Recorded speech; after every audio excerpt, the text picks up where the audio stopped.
Good day to everyone. Alam niyo po ba, ang sarap pong kumita ng pera.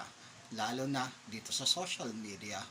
Pero alam niyo po, ang pagkita ng pera dito sa social media ay napakahalaga na mas nauunawaan natin kung ano ang tama na pagkita ng pera dito sa social media.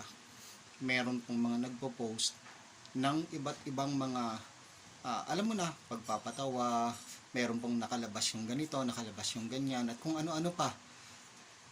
Kung ang iyo pong pinopost ay very encouraging at nakakapagbigay ng saya sa tao, pero medyo may pagkabastos, sorry sa word, at nagdadagdag ng tawag ng laman, ay mukhang hindi yata mabuti ang pagkita ng pera sa ganong klaseng pamamaraan. Higit na mas mabuti na kumita ng pera sa mas naaayon na pamamaraan dito po sa social media. Okay guys, tandaan ninyo, ito ang sinasabi ng salita ng Diyos.